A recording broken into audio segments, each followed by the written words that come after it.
خار شرازی صاحب آپ فیصلہ کریں.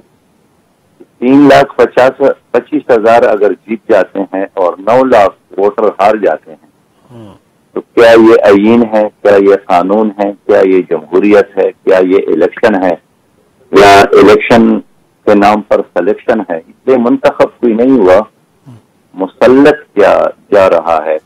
لیکن عوام اس فیصلے کو نہ قبول کرتے ہیں نہ ہضم کریں گے. مسئلہ یہ ہے کہ پہلے سے ہم نے الیکشن کمیشن کو یہی بات کی تھی کہ الیکشن ڈے پر آپ تمام ووٹر کو آزادانہ ماحول میں ووٹ دینے کا موقع مہیا کرے. لیکن افسوس یہ ہے کہ آج 31 افراد کو ووٹ نہیں ڈالنے دیا گیا. کچھ کو اغوا کیا گیا, کچھ کو دبایا گیا, کچھ کو گھروں سے نہیں نکلنا دیا گیا, کچھ کو گھروں سے اٹھایا گیا. ان کے گھر والوں سے رابطے, انہوں نے کہا کہ وہ تو کل سے غائب ہے.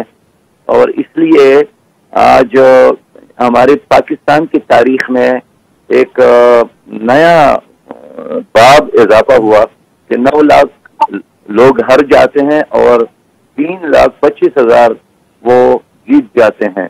اس لیے ہم انشاءاللہ اس فیصلے کی مخالفت کر رہے ہیں. اس کا پیچھا بھی کریں گے الیکشن کمیشن میں بھی, عدالتوں میں, چوک اور چوراہوں میں بھی.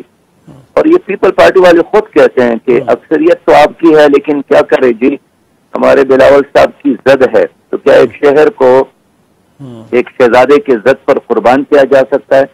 اتنا بڑا شہر جو پورے پاکستان کو لیڈ کرتا ہے, پورے پاکستان کے لیے ایک معاشی ہب ہے.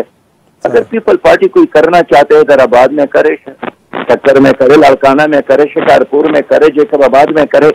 لیکن یہاں لوگوں نے ان کو مسترد کیا ہے, اس لیے عوام کو اس فیصلے کو قبول کرنا چاہیے تھا.